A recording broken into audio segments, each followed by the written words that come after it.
name is Deepak, and you might have a schedule of things in there. The title is, I'm not going to say anything about MOOCs.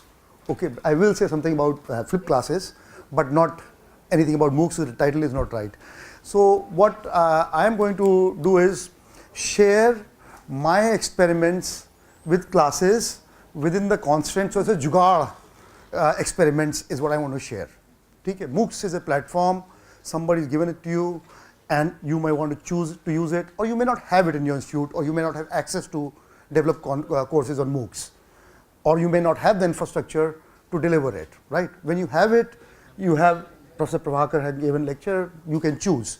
So what I am going to do is, over the years, what I have done is seen technology come in, and I have my own classes as they are, those three lectures per week kind of thing.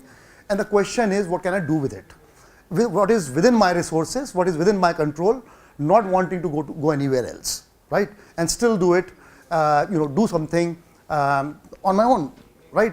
So that's what I'm going to share with you, and as we go along, maybe it will become clearer. So first, since I was listening to some conversation here, so everybody teaches with, their perspective is based on what they felt when they were a student. What I can almost clearly say at this juncture in my experience is, and you guys all seem to be fairly experienced people also, is no statement is true about classrooms. There's no single statement. People, okay, as an undergraduate in this, 83 to 87, first 2 years, I hardly went to any classes. Okay, there's no compulsory attendance here, so I hardly went. Why didn't I go to the classes? It's as simple as that. You were saying that board preferred. Yeah. So the guy was so fast, the teacher was so fast, I lost it on the second, third day. I couldn't follow. I needed to go back and study, which I didn't. I didn't have time for it. There are other things to do in hostel also. Let's accept it. Let's accept it. Not everybody is going to sit down and open a book and after the lecture and read again. All right. And I copied my assignments. Let's accept it. All right. That's what I did. So I went by. Only when the exams came, that's the time I wanted to study. And I never got a D grade. No courses I got, forget failing grade. I never even got a D grade. Did get C grades, but never less than, right? Exams I could make up. And I could take my exam. That's my perspective. So point is, they're students of different kind. And the reason I didn't go to class was that I had missed what was being taught. While it was being written on the board, I was thinking, and by the time I resolved what the teacher was saying, he had moved to next thing. And I had lost that one. And then my thread was lost. And next time when I got class, it was for continuation from past one. I felt, what am I doing? I'm wasting my time. I didn't. Okay. So that's what I come from, my own perspective. As a matter of principle, I don't have any compulsory attendance class. People want to come, they can come. There have been times when only a single person has come to the class and I have taught. Okay, it has not happened that 0 have come, fortunately. A day before Dashera, only 1 person came. That's the lowest I have gone to. But I have not bothered. It has not bothered me at all. I do my job as is. Students have to take the responsibility. If they can vote at 18, this is my personal belief. I'm sharing my personal belief. You don't have to accept. You can evolve your own paradigm. So if they can vote for and they can elect a government which runs it, then I believe that they should figure out what they want to learn. All right. So that's the perspective from which I'm coming, and why I develop what I develop. So that's one point I wanted to make. Second is, when back in 87, I went to US for my master's and then PhD. One thing I saw was that lectures were being recorded, just like they're being recorded right now. They were being recorded, and a cassette, that video cassette, used to be available in the library. And that was extraordinarily useful. I didn't use it immediately, but later, after finishing my PhD, I went for a job and I was working in Motorola, and I registered for another class in Arizona State University when I was working in, after doing my postdoc, by the way. So done my master's, PhD, postdoc, and after that I thought I'll register for a class while working. So I talked to the instructor. I said, I can't come to the class because I'm on job. But those lectures were being recorded and kept in the library. Every Sunday I would bring 3 hours of lectures and watch it on video. I'll pause it wherever I wanted. I had my book also. I was taking my notes also. 3 hours I would watch in about 4.5 hours. And I would read the book also simultaneously. Wherever the instructor said something I didn't understand, I'll put a pause. I'll play it back. If I didn't understand, I'll open a book I'll open a book, read it, take my notes. That's the class I still teach here, similar class. I've never had to study that again. Never in final I have to study. Point I'm making is that video was extraordinarily helpful. I never went to the class. I never went to the class, but that video was extraordinarily helpful because I could pause it where I could pause it. I could think about it. If I didn't understand, I could collect books with it. There were some textbooks, a reference book I could keep next to me. I could resolve the matter right then and there as it was going on, not left for something later. That's what I found very useful. Now, in my experiments, you will see, as I share some, not everybody is happy with it, but so everybody has a paradigm and you can't satisfy everyone. That's first thing which is given. So you figure out what you want to do. Now what I'll do is I'll share with you the levels of experiment which I did. I'll start with something like this. Tablets emerged. As I said, I'm not relying on any permissions. I'm not relying on some resources, but not like a video camera, but not much of resources or some software. That's all, or my laptop. That's all I'm relying on, nothing else. So when in mid 2000s, this tablet PCs started coming, right? So I bought a tablet PC, and I thought that whatever board work I do, instead of doing that board work, I will continue to do the board work. I agree that people who show PowerPoint, they go so fast, your students are totally bored. That's a universal thing. That if you show PowerPoints and you keep flipping, if you show PowerPoint but write on that PowerPoint, that's a different matter. So there's a differentiation that you're showing slides, but if you have a tablet, you're projecting the figures or complicated 3D images, etc. on that, but you're writing, using the tablet to write right there, pointing arrows, making on those pictures and pointing those out, etc. It's a different, then it's like a blackboard. Then it's like a blackboard because you're writing, right? That's what I'm about to show you. First thing, the moment tablets came, I bought a tablet and I thought that why should I write it on the board? I will write it on the tablet. The advantage will be, anyway it's being projected, it's like a blackboard. So student is seeing and he's still seeing the same thing as it is here. But as I write, at least every evening, I can send them that board work. There's a reference. If they missed something while sitting in the class, at least something is available. That was the first experiment. So that's what I did, and I'm just showing you what it came out as. This is something written on tablet. Yeah. So I was teaching course on thermodynamics, and I showed you something. So this is back in 2009. I just writing everything like board work. So it is board work. So there's a first step you can make. Satisfy whatever you want to do, but if you do it in tablet, at least you can share this. This used to get sent to the students, and you can see as I'm discussing, you see there's arrows in there. So all those discussions are also being pointed out. It's not just a passive PowerPoint. All right. So this is something I did in the first 2009. So this is exactly like a blackboard, and that work done and sent to them. How I think students in the feedback appreciated it, and one step further, they had something with them if they missed something, right? And they had exactly what was written on the class. So that was the first, those days, that was all I could think of. Then when IIT classrooms started having, some classrooms started having some video facility. So then I did my second time. I did it second time. What I did was, while teaching a course, I had this video recording done, and I'm going to show you that also in a moment. I had this video recording done, and immediately after the class, as I said, 5% people came, 10% people, even 1% came once, just before the Shera. I remember very well, right? But I just simply circulated these videos to everyone. All the students got this video every evening, or if by a delay of 1 or 2 days, depending on my own, how busy I was. And I shared this video. I'll show you that video first. A video I'll show you like that. There are several courses I have done it for, but this one So here is, again, I'm writing on tablet. A first experiment was writing on a tablet. So here is something taken from a book which I wanted to take out. I deliberately picked this video. Not all videos are like that. Something I wanted pre-printed, but it's like a PowerPoint in this case. And then I'm pointing things out in it. So the pace is back to like you're writing, right?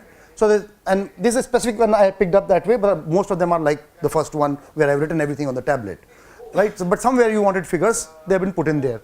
Now notice so it is like a board work, But whatever the board work was being given without audio. Now there is an audio also.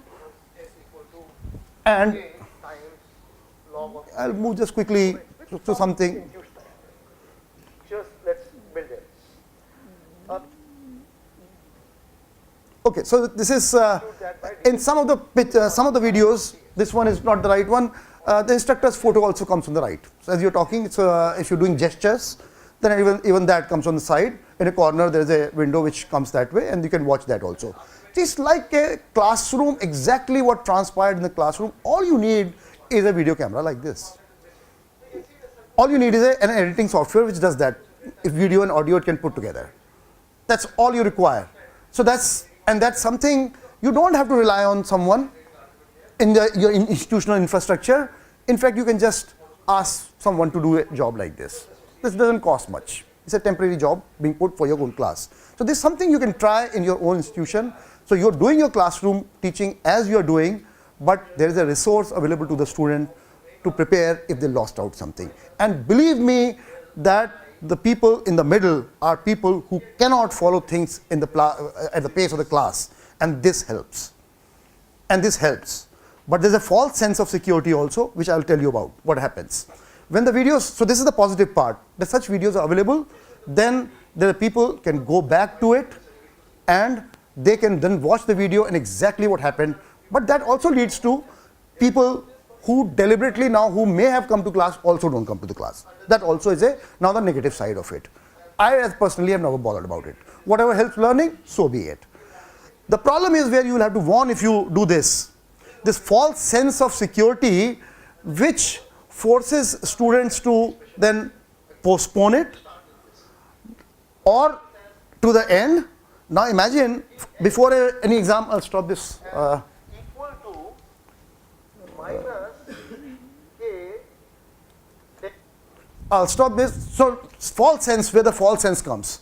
The false sense comes from that, imagine if you were doing regular class and you were teaching, then, as you were teaching, student would be taking notes, etc., or some book they'll be referring to. When you have a mid-sem or a exam, how many hours you think a student would study?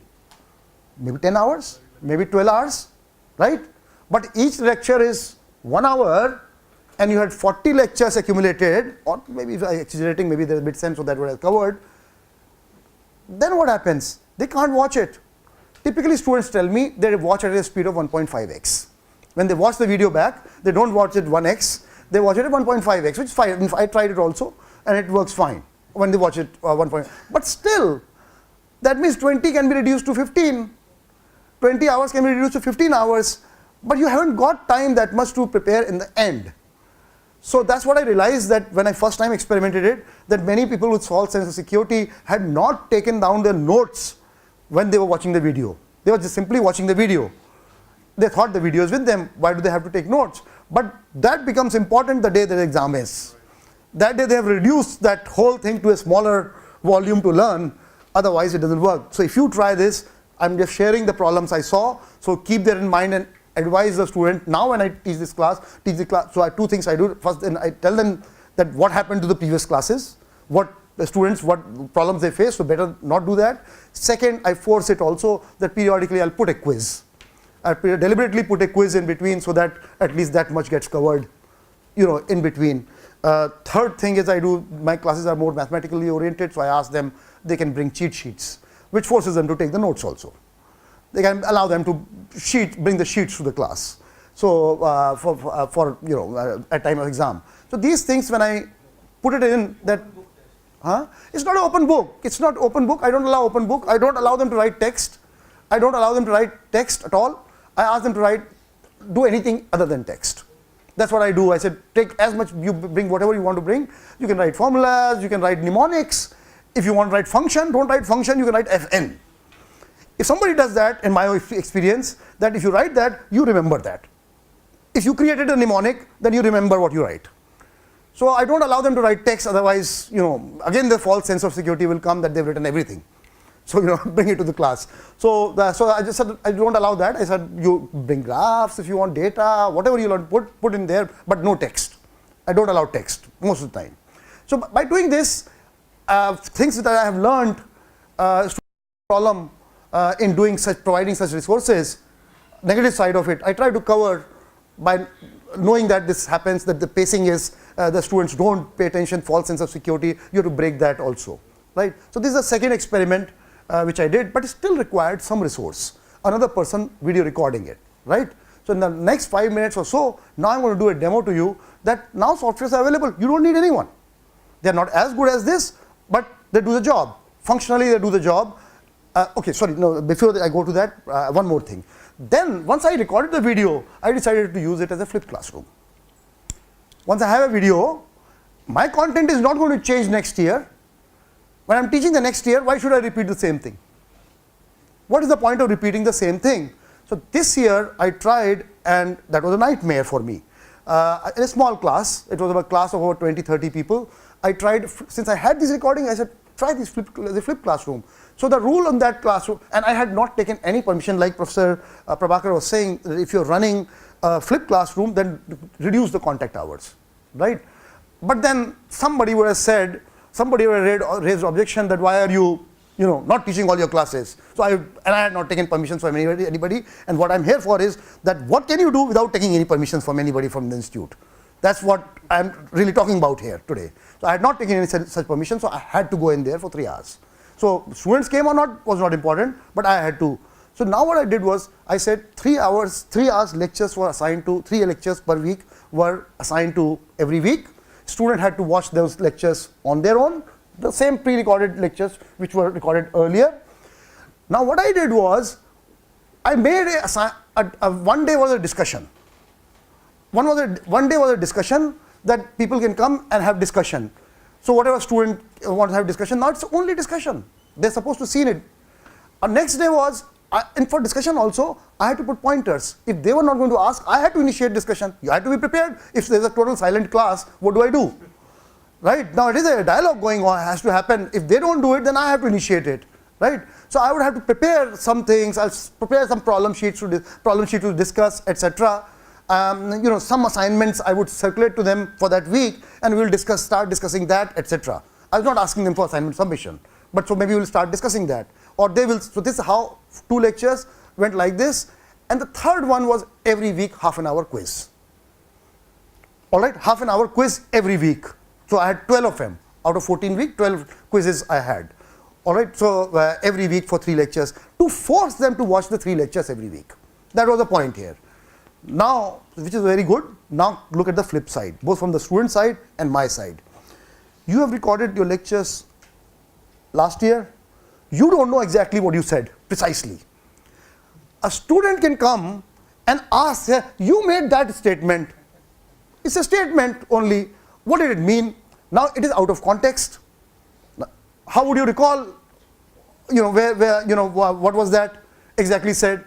So you had to watch your own damn lectures for 3 hours. And I'm not kidding, when I learned how boring my lectures can be, I have a sleeping disorder, I've actually used it. I've turned on my lecture and I started watching it and I could fall asleep. I'm not kidding, I've honestly used it 2-3 times at least. Okay. So now imagine watching your own lectures 3 times, 3 hours every week. Huge amount of work. If I had my own notes from which I teach, it takes me 15-20 minutes typically to just go over it for a lecture, and I'm done. Here I have to watch 1 hour of lecture, 3 hours of my lecture before I go to, and they could ask, remember, from any of the 3 lectures on the first class itself. So every week in the beginning itself, I have to be prepared for 3 hours. Then I have to prepare for the discussion points after that. That if they don't, I have to prepare a problem set to discuss that, to keep them engaged.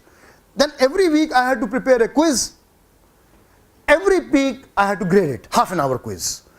For grading also, I allowed students to grade amongst themselves, and I said if my grade and your grade matches, then there's a bonus point also. And I allowed students to discuss amongst themselves, whoever they were grading for, that person could approach, and they could discuss what they meant. I allowed even that, but they didn't use that much of it, but allowed that. But then huge amount of work compared to a normal classroom. On the student side, since I had not reduced the contact hours, at the end, most of them thoroughly enjoyed the course. They said they learned the course. They really understand the course. But then they said it was a nightmare, they had to do only this, they could not do other things. The amount of time they had to, no student spends that much time is what I'm saying. Nobody student spends 3 hours a week on a course, I don't think. Whatever we may say. Hostel is not a place to study. And look inside you, or everybody, all of us should look inside us and not forget our own time. So, you know, that was a huge amount of work for them as well. And of course, I did tell them, you better take notes as you watch it, otherwise in the final exam you'll have, now it's a flipped classroom, so you'll have a problem. So which I warned to them ahead of time, so they did that. So this flipped classroom also you can try once you record it. Once you record, you can then play with, you can play with the size of the class, depending on the course content. You can experiment on your own. You don't need anybody's permission for doing this. I fulfilled all my requirements of IIT, which I should do 3 hours lectures, which I had supposed to take. I did. Everything I did. So I didn't have to take permission. Now I'm going to tell you the last one, which I was pointing out to you. Now the softwares are available, which I have not used for my regular class, but I've used it for short course like this, where I will be teaching some short course or giving a full technical lecture. We would use this software. This is software. There may be other software also. I'm not a, I'm not. Why is it not? I'm not a salesperson for this particular software, but I use it. That's all I am pointing out. This is a software called Camtasia. I'm about to start this. I'm going to talk like a lecture. I'll do this, and I'll play back right there instantly. I'll play back everything. All right. So that's what I'm going to do right here.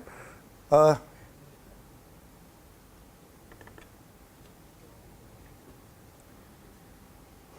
going to start with a new project.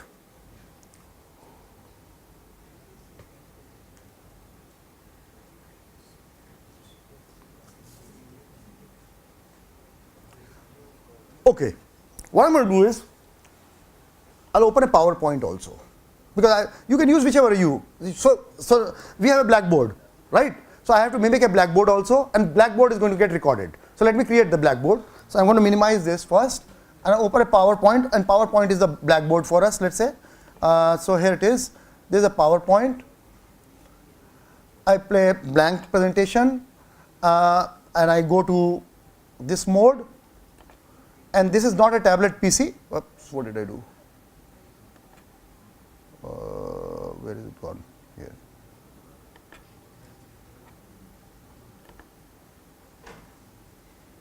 Why is it not going to slideshow? It is slideshow. Huh? It is slideshow, is it? Yes. No. It is being projected. Huh? It is being projected. No, projected, okay, but I want to go to slideshow. So why is it not going to the? Let me try one more time. Something is happening. So let me try one more time.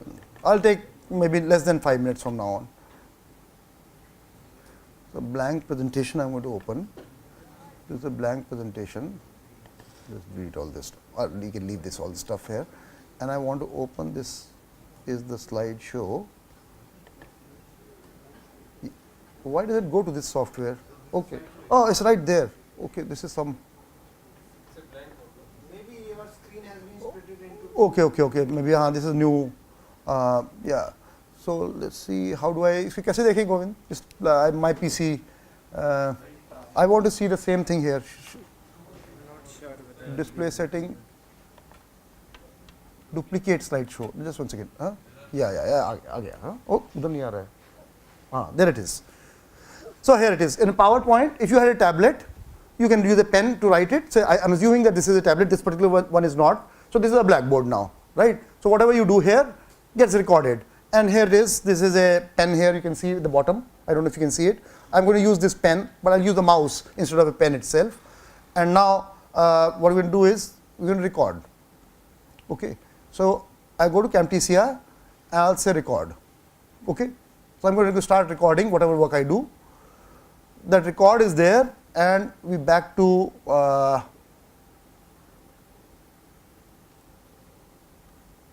again I have to pick the slideshow part. Huh? No, I know, but I want to go to slideshow. This is causing me a little bit of problems right now because this is just 1 second.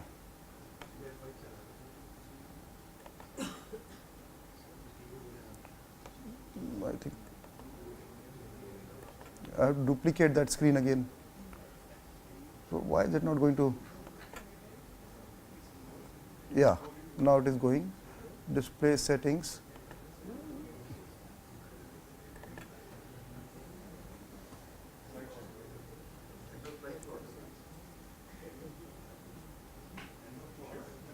Okay, so now I'm all set. All right. So this my blackboard is set, and I have a button to start my recording. I'm going to click record, and I'm going to get going. All right. So here it is. The lecture starts. So lecture starts. Yeah. So the lecture starts. Now whatever you do, you talk. I'm talking as I'm talking right now. Everything is getting recorded. If you want to do board work, here is the with this.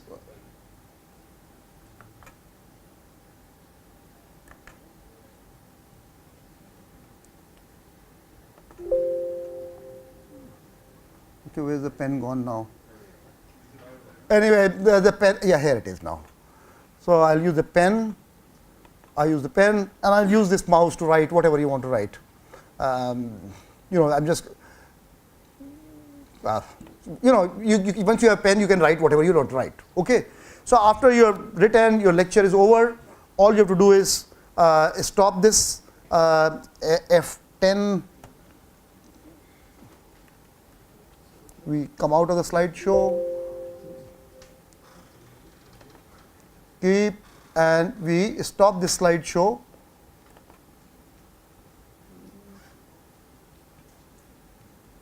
Is it stopped? Huh? This one. Huh? There it is. Stop. So it's creating a video file. It has created a video file which I am going to save. Save as, and okay, untitled project, we will save it as.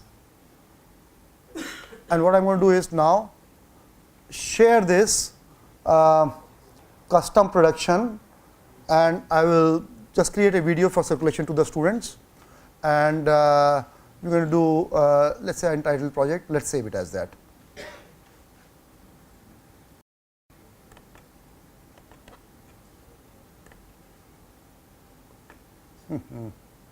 Yeah, I don't use this laptop very often, so sorry for it's I don't know how to enter the finish here. यार यार गोविंद तुम्हें help करो यार तुम्हारा.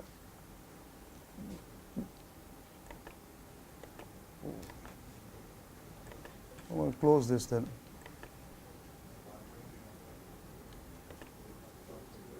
Finish करो इसको.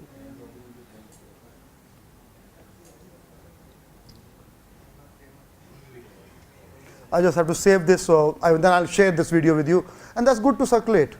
It's rendering the video, MP4 file will be created, and you can share with the students, right immediately, and you don't need any resources. That's what I want to show you.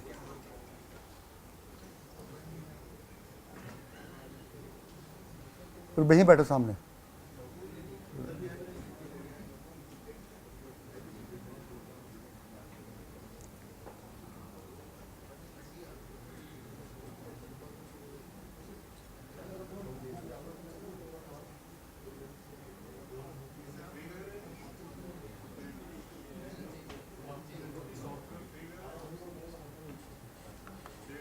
We'll come to that एक minute में.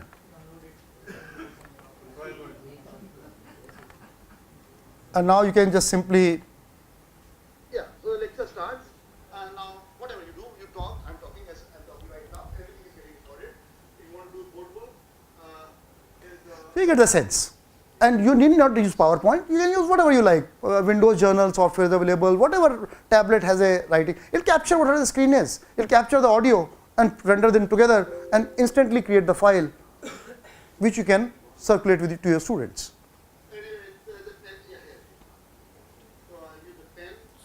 So whatever was done is, so this is a powerful tool you can use in your classrooms to do your own experiments. So I've shared few of them which I could do in my class.